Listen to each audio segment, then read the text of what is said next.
आप देख रहे हैं अपनी फेसबुक पेज पर दर्पण मुजफ्फरपुर। हर छोटी बड़ी खबरों के लिए इस पेज को लाइक जरूर करें। किन किन क्षेत्रों में अभी जनसंपर्क आपके द्वारा किया जा रहा है, जरा बताइए। अभी तो सिमरा में है। इससे पूर्व हम लोग क्या कहते हैं बगहा खाल में थे। उसके बाद हम लोग क्या कहते हैं जाता पंचायत में थे। जाता पंचायत के बाद आपको कांटा में गए हुए थे। अब बांद्रा के पियर में जाएंगे। धोबौली में गए हुए थे। वहाँ जन समस्या 30 वर्षों से काफ़ी है। वहाँ जन आक्रोश है। वहाँ जितने भी प्रत्याशी आए वो सब क्या कहते हैं छल करके ही गए। वहाँ से 30 वर्षों से मांग था एक पुल का, जो बाढ़ में जनता त्रस्त है। उस पुल की प्राथमिकता को भूल के अभी लोग केवल वोट की प्राथमिकता को देखते हैं। मैं पहला काम जीत के जाऊंगा तो पहला काम यही करूंगा कि धोबौली में जो पुल बनाना है उसको फर्स्ट प्राथमिकता देता हूं, क्योंकि गरीब का उत्थान होना चाहिए। वहाँ जितने भी है, हम भी बाढ़ पीड़ित है, वो लोग भी बाढ़ पीड़ित है और बाढ़ की समस्या से अभी तक जूझ रहे हैं। किसानों को काफ़ी क्षति हुई है बाढ़ से, उसका मुआवजा आज तक सरकार नहीं दिया। यह देश निरंकुश देश हो गया है, जहां देश में फसल बीमा का लाभ हर एक जगह मिलता है, लेकिन बिहार में फसल बीमा लागू नहीं है। किसानों के हित की बात नहीं किया जा रहा है। बेरोजगारी की समस्या यहाँ दिन प्रतिदिन बढ़ती जा रही है, जिससे बेरोजगार की संख्या काफ़ी रोड पे आ गया है। लोग रोड पे जीवन व्यतीत कर रहा है। बाढ़ के समय कोई आते नहीं है। यहाँ के जितने भी नेता है वो केवल जब सूख जाता है, रोड जब चालू हो जाता है तो गाड़ी से आते हैं। हम इससे पूर्व भी यहाँ बंद्रा प्रखंड की यदि बात करें, बंद्रा प्रखंड के बड़गांव पंचायत वार्ड संख्या 8 में अभी आप मौजूद हैं। वार्ड संख्या 8 में आप जनसंपर्क कर रहे हैं। यहाँ लोगों के साथ समस्या है कि बाढ़ राहत कोष से दी जाने वाली सहायता राशि आज तक लोगों को प्राप्त नहीं हो पाई है। इस संदर्भ में आप क्या कहना चाहेंगे? हम यही कहेंगे कि बाढ़ राहत कोष का जो पैसा नहीं मिला है उसको तो मिलना ही चाहिए, लेकिन उसके साथ ही यहाँ की जो समस्या है बाढ़ का मुख्य रूप से निजात मिलना चाहिए जनता को। हम युवा हैं, युवा हमारी शक्ति होती है और देश का भविष्य युवा ही तय करता है। इसलिए हम लोग यह तय किए हैं जो यहाँ का भविष्य, गाय घाट का भविष्य हम लोग तय करेंगे और गाय घाट को पहला प्राथमिकता रहेगा जो हम अनुमंडल बनाएंगे।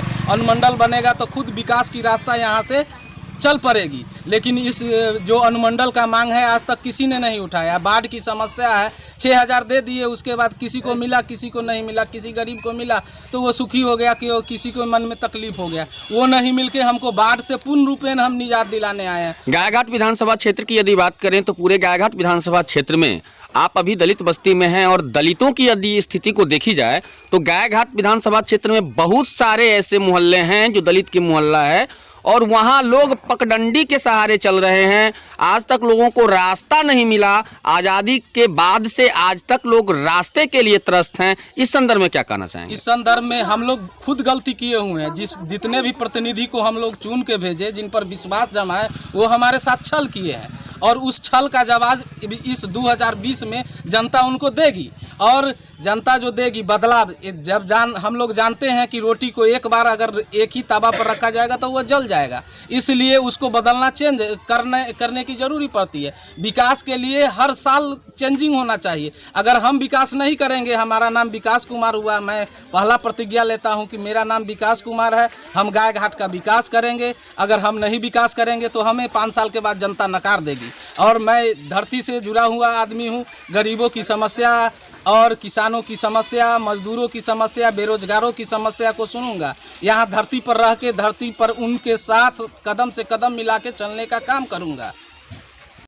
सर, विकास कुमार गायघाट विधानसभा क्षेत्र से जन क्रांति लाने की बात कर रहे हैं और विकास मॉडल की बात कर रहे हैं, आपको क्या लग रहा है? तो सबसे पहले आपके न्यूज़ चैनल को बहुत बहुत धन्यवाद, जो आप बड़गांव पंचायत के 8 नंबर वार्ड में घूम रहे हैं और हमारे विकास जी माननीय मतलब जनप्रिय नेता हैं और इनकी जो पार्टी है, इनका जो विचारधारा है वो हम युवाओं को सूट कर रहा है। जो युवाओं की बात करेगा वो युवाओं पर राज करेगा।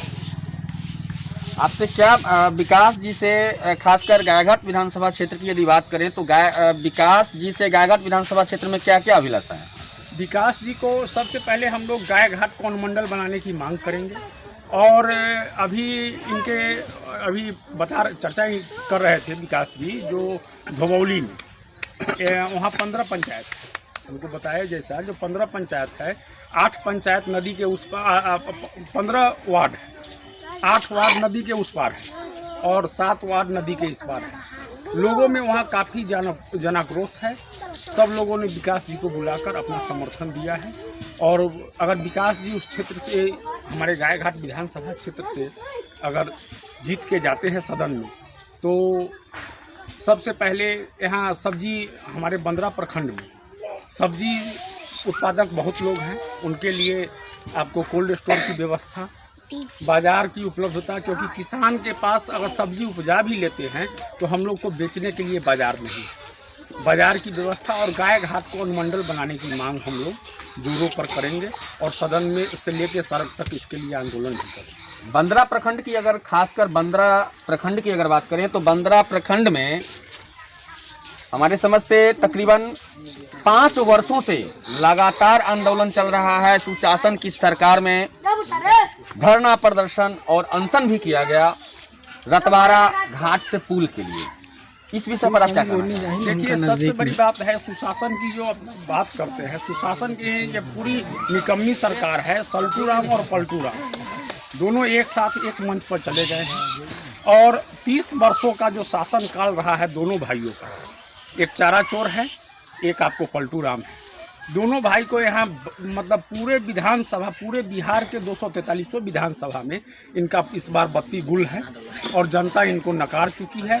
और हम लोग भी यहाँ भी अपने स्थानीय प्रत्याशी और विकास कुमार जी का हम लोग समर्थन कर रहे हैं, क्योंकि गायघाट का बेटा ही गायघाट का विकास कर सकता है। कोई बाहरी आके हम पे राज नहीं कर सकता। एक बार अपना परिचय दें। सुबेश कुमार।